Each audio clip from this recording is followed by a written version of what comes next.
साथियों नमस्कार, मैं प्रमोद शर्मा संस्कार क्लासेज के यूट्यूब चैनल पर आपका हार्दिक स्वागत करता हूं। पॉलिटिकल साइंस की क्लास में विधानमंडल का टॉपिक हम पढ़ रहे थे और विधानमंडल के टॉपिक में अपना जो टॉपिक चल रहा था वो चल रहा था विधान सभा का। विधानसभा के टॉपिक में विधानसभा के गठन के बारे में हमने क्लियर किया। इसके बाद विधानसभा की सदस्य संख्या हम पढ़ चुके हैं।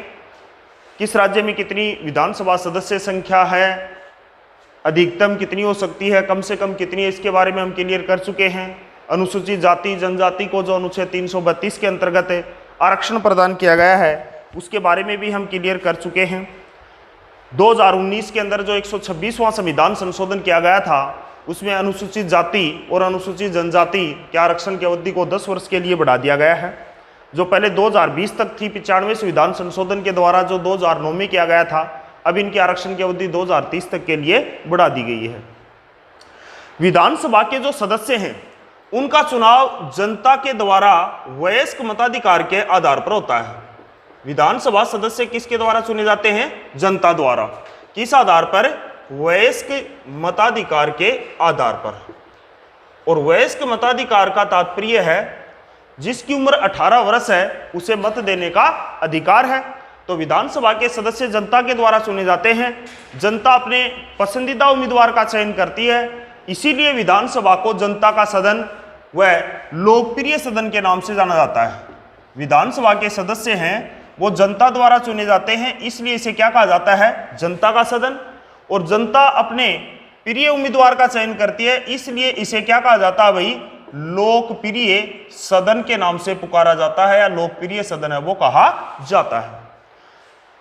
अनुच्छेद 172 में विधानमंडल के सदनों के कार्यकाल का उल्लेख है। विधानमंडल के दो सदन होते हैं, विधानसभा और विधान परिषद, जिसके बारे में हम पहले चर्चा कर चुके हैं। विधान परिषद वो एक स्थायी सदन है, इसका कोई भी एक निश्चित कार्यकाल नहीं होता है। विधान परिषद के 1/3 सदस्य होते हैं, वो है प्रत्येक 2 वर्ष के बाद भी क्या होते हैं? सेवानिवृत्त होते हैं। लेकिन विधानसभा एक अस्थायी सदन है। विधानसभा का जो कार्यकाल होता है वह प्रथम बैठक की तिथि से 5 वर्ष होता है। विधानसभा का कार्यकाल होता है वो कितना होता है? प्रथम बैठक की तिथि से 5 वर्ष। प्रथम बैठक की तिथि से 5 वर्ष तक विधानसभा का क्या होता है? कार्यकाल होता है। राज्यपाल को अधिकार है कि वो 5 वर्ष से पहले भी, जिसके बारे में हम पहले क्लियर कर चुके हैं राज्यपाल के टॉपिक में, अनुच्छेद 174 के अंतर्गत राज्यपाल को अधिकार है कि वह 5 वर्ष से पहले भी क्या कर सकता है? विधानसभा का विघटन है वो कर सकता है। सामान्य तौर पर देखा जाए तो विधानसभा का कार्यकाल कितना होता है? प्रथम बैठक की तिथि से 5 वर्ष होता है। अनुच्छेद 174 के अंतर्गत राज्यपाल समय से पूर्व भी क्या कर सकता है? विधानसभा का विघटन कर सकता है। विधानसभा का कार्यकाल 1976 में जो 42वां संविधान संशोधन किया गया था, कौन सा संशोधन किया गया था? 42वां जो संशोधन किया गया था, इस संशोधन के अंतर्गत विधानसभा का कार्यकाल 5 से बढ़ा करके कितना कर दिया गया था? 6 वर्ष कर दिया गया था।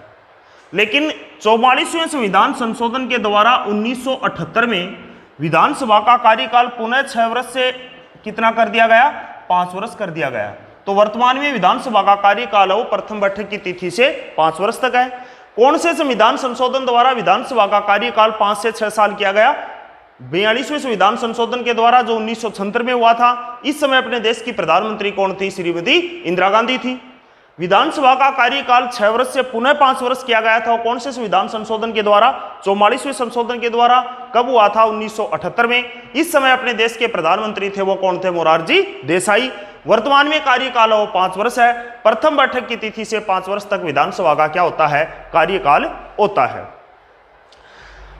राष्ट्रीय आपातकाल के दौरान विधानसभा का कार्यकाल एक बार में 1 वर्ष के लिए बढ़ाया जा सकता है। राष्ट्रीय आपातकाल के दौरान, राष्ट्रीय आपातकाल का मतलब राष्ट्रपति का टॉपिक हमने पढ़ा था, अनुच्छेद 352 जब हमने पढ़ा था उस समय भी हमने ये चीज क्लियर की थी कि अनुच्छेद 352 लागू होने पर विधानसभा व लोकसभा का कार्यकाल एक बार में 1 वर्ष के लिए बढ़ाया जा सकता है और 1-1 वर्ष के लिए अधिकतम इसे कितना भी बढ़ा सकते हैं। तो कैसी स्थिति में विधानसभा का कार्यकाल है वो 5 वर्ष से अधिक समय के लिए बढ़ाया जा सकता है? राष्ट्रीय आपातकाल के दौरान। और एक बार में कितने समय के लिए? 1 वर्ष के लिए, और 1-1 वर्ष के लिए अधिकतम इसे कितना भी बढ़ा सकते हैं। ठीक है, इस प्रकार विधानसभा के कार्यकाल का क्या है? उल्लेख है। लेकिन राष्ट्रीय आपातकाल लागू नहीं होने पर किसी भी दशा में विधानसभा का कार्यकाल 6 माह से अधिक नहीं बढ़ाया जा सकता। राष्ट्रीय आपातकाल के दौरान विधानसभा का कार्यकाल एक बार में 1 वर्ष के लिए बढ़ा सकते हैं, लेकिन राष्ट्रीय आपातकाल लागू नहीं होने पर किसी भी स्थिति में विधानसभा का जो कार्यकाल है वह 1 वर्ष से अधिक समय के लिए नहीं बढ़ाया जा सकता। राष्ट्रीय आपातकाल के दौरान एक बार में 1 वर्ष के लिए विधानसभा का कार्यकाल बढ़ा सकते हैं और 1-1 वर्ष के लिए इसे अधिकतम कितना भी बढ़ा सकते हैं। इसकी अधिकतम कोई भी समय सीमा का प्रावधान नहीं है। तो अनुच्छेद 174 में, अनुच्छेद 172 में विधानसभा के कार्यकाल का उल्लेख है और अनुच्छेद 174 में राज्यपाल को यह अधिकार है कि वह समय से पूर्व भी क्या कर सकता है? विधानसभा का विघटन है वो कर सकता है।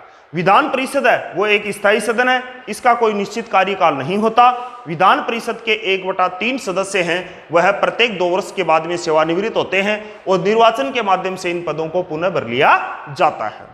उसके बाद में विधानसभा सदस्यों की योग्यताओं की यदि हम बात करें तो अनुच्छेद 173 में 173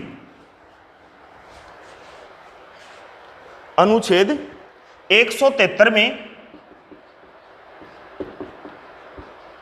विधानसभा सदस्यों यानी विधानमंडल के सदस्यों की योग्यताओं का उल्लेख है।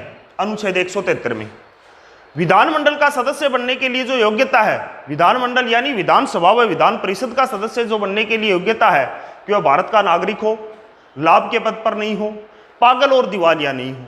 विधानसभा का सदस्य बनने के लिए जो कम से कम आयु है, मिनिमम एज, वो 25 वर्ष पूर्ण होनी आवश्यक है और विधान परिषद का सदस्य बनने के लिए जो कम से कम आयु है वह 30 वर्ष पूर्ण होनी आवश्यक है। अधिकतम आयु सीमा का कोई प्रावधान नहीं है।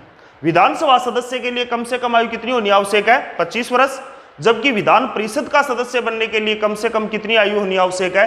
30 वर्ष होनी आवश्यक है। अधिकतम आयु सीमा का कोई प्रावधान नहीं है। इस प्रकार यह विधानमंडल के सदस्यों की क्या है? योग्यता है, जिसका उल्लेख अनुच्छेद 173 में है। उसके बाद में अनुच्छेद 174 की यदि हम बात करें तो अनुच्छेद 174 में विधानसभा के 70 सत्रावसान तथा विधानमंडल के 70 सत्रावसान तथा विधानसभा के गठन का उल्लेख है। राज्यपाल के टॉपिक में भी हमने पढ़ा था, विधानमंडल के दोनों सदनों के 1 वर्ष में कम से कम 2 सत्र या 2 अधिवेशन, या अंग्रेजी में इसे आप सेशन भी कह सकते हो, होने आवश्यक हैं। अनुच्छेद 174 में विधानमंडल के दोनों सदनों के सत्र या अधिवेशन का उल्लेख है और 1 वर्ष में विधानमंडल के कम से कम कितने सत्र या अधिवेशन होने आवश्यक हैं? 2 सत्र। इन दोनों सत्रों के मध्य 6 माह से अधिक का अंतराल नहीं होना चाहिए। 6 माह से अधिक का अंतराल नहीं होना चाहिए दोनों सत्रों में। विधानमंडल के दोनों सदनों का सत्र बुलाने और जो समाप्त करने का अधिकार है वो किसे है? राज्यपाल को। राज्यपाल विधानमंडल का सत्र बुला सकता है तथा उसे समाप्त करने की घोषणा करता है। ठीक है, मुख्यमंत्री की सलाह से राज्यपाल अनुच्छेद 174 के अंतर्गत विधानमंडल का सत्र बुलाता है और सत्रावसान की घोषणा करता है। 1 वर्ष में कम से कम 2 सत्र होने आवश्यक है। दोनों सत्रों के मध्य 6 माह से अधिक का अंतराल नहीं होना चाहिए। सत्र राज्यपाल के द्वारा बुलाए जाते हैं और उसकी समाप्त करने की घोषणा भी किसके द्वारा की जाती है? राज्यपाल के द्वारा की जाती है। सामान्य तौर से हम देखें तो विधानमंडल में 3 सत्र होते हैं और ये 3 सत्र कौन कौन से होते हैं? पहला होता है बजट सत्र, और इस बजट सत्र का जो लगभग जो इसका समय है वो है फरवरी मार्च के अंदर ये सत्र चलता है। दूसरा होता है मानसून सत्र, और ये जो मानसून सत्र होता है इसका समय है वो लगभग है जुलाई अगस्त के दौरान इसका सत्र चलता है। तीसरा होता है शीतकालीन सत्र, और ये जो शीतकालीन सत्र चलता है इसका जो लगभग समय निर्धारित है वो है नवंबर दिसंबर। वैसे संविधान के अंदर इसका जो समय है वो निर्धारित नहीं है, कि शीतकालीन सत्र नवंबर दिसंबर में ही चले, मानसून कालीन सत्र जुलाई अगस्त में ही चले और बजट सत्र फरवरी मार्च में। लेकिन समय के और कार्य के अकॉर्डिंग इन सत्रों के नाम दिए गए हैं। संविधान में इनका कोई नाम है वो भी निर्धारित नहीं है। एक साल में कम से कम 2 सत्र होने आवश्यक हैं। फरवरी मार्च में बजट पारित होता है इसलिए बजट सत्र बोल देते हैं। जुलाई अगस्त में अपने देश में मानसून का आगमन रहता है इसलिए मानसून सत्र। नवंबर दिसंबर में सर्दियां रहती हैं इसलिए इस दौरान चलने वाला सत्र उसे शीतकालीन सत्र का नाम दिया गया है। तो एक वर्ष में कम से कम कितने सत्र होने आवश्यक हैं? 2। और सामान्य तौर पर जो सत्र चलते हैं वो कितने चलते हैं? 3 चलते हैं। ठीक है। सत्र बुलाने और समाप्त करने का अधिकार राज्यपाल को है। राज्य सरकार को बहुमत नहीं होने पर अनुच्छेद 174 के अंतर्गत राज्यपाल को विधानसभा को समय से पूर्व भी विघटित करने का क्या है? अधिकार है। यानी विधानसभा को समय से पूर्व जो विघटित करने का अधिकार है वो किसे प्राप्त है? राज्यपाल को है। कौन से अनुच्छेद के अंतर्गत? अनुच्छेद 174 के अंतर्गत। विधान परिषद एक स्थायी सदन है। विधान परिषद का कभी भी विघटन है वो नहीं होता है क्योंकि वह एक स्थायी सदन है। उसके बाद में यदि हम देखें तो अनुच्छेद 178 में विधान मंडल के पदाधिकारियों का उल्लेख है। विधानसभा के अध्यक्ष और उपाध्यक्ष के पद का उल्लेख है अनुच्छेद 178 में।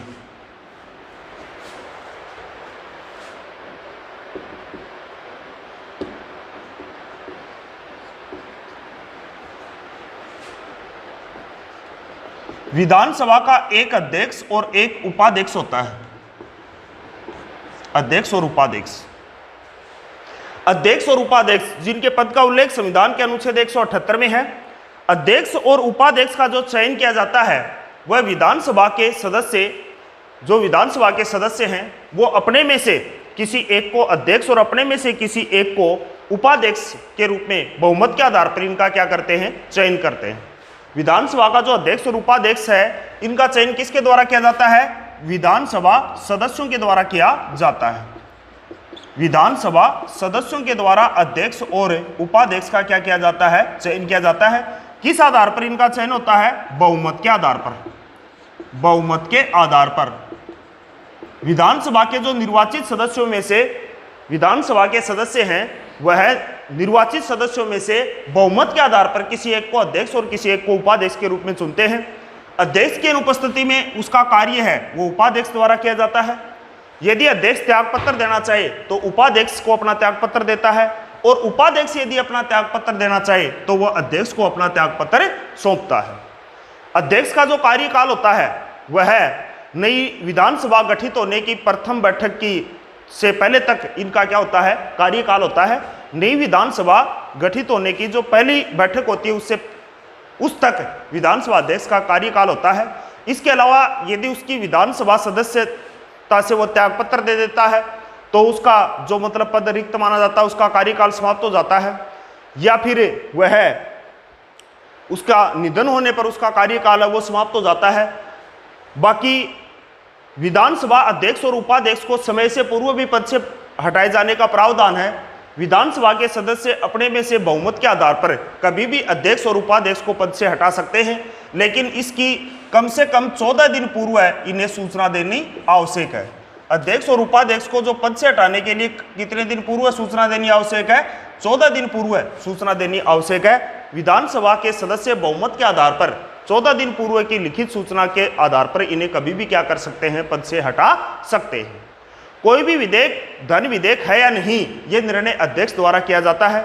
विधानसभा का अध्यक्ष है वो विधानसभा सदस्यों को शपथ दिलाने का कार्य करता है, विधानसभा की बैठकों का संचालन करता है, विधानसभा के अंदर अनुशासन बनाए रखता है।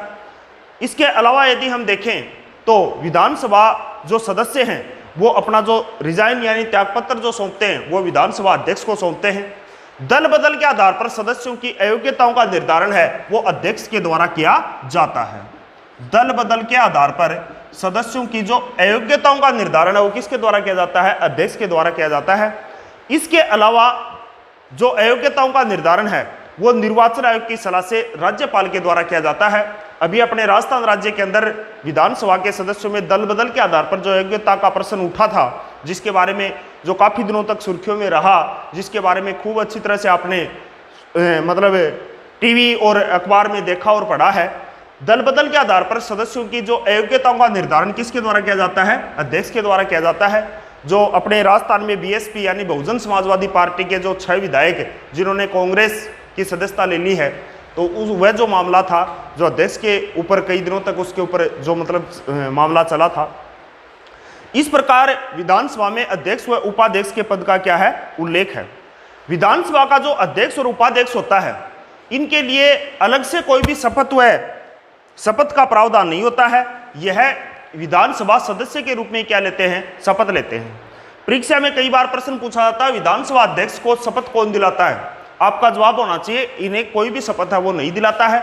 ऑप्शन में मुख्यमंत्री है, राज्यपाल है, उपाध्यक्ष है, इस प्रकार से ऑप्शन बढ़ा करके देते हैं। उच्च न्यायालय का मुख्य न्यायाधीश है, लेकिन विधानसभा अध्यक्ष और उपाध्यक्ष के लिए कोई भी शपथ का प्रावधान नहीं होता है। यह केवल एक विधानसभा सदस्य के रूप में क्या लेते हैं? शपथ लेते हैं।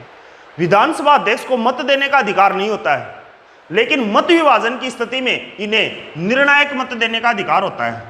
कैसी स्थिति में? मत विभाजन की स्थिति में इन्हें निर्णायक मत देने का अधिकार होता है। मत विभाजन का मतलब जब पक्ष और विपक्ष में बराबर मत आ गए, कोई भी डिसीजन यदि नहीं निकला है, ऐसी स्थिति में अध्यक्ष अपने मतदान का प्रयोग करता है, जिसे निर्णायक मत कहा जाता है, क्योंकि उसके मत से ही निर्णय है वो निकलता है।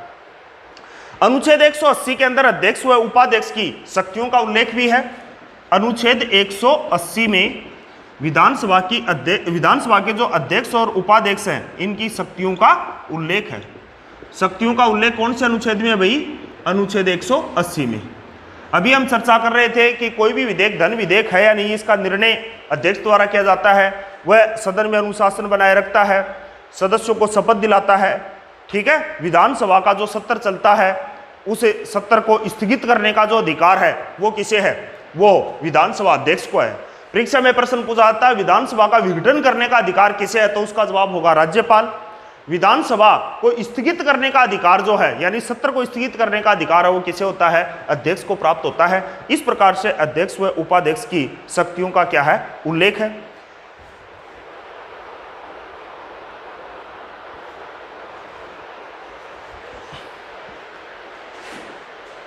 इसके बाद में जो विधानसभा के बाद में विधान परिषद का टॉपिक है, जो हम अगली क्लास में क्लियर करेंगे।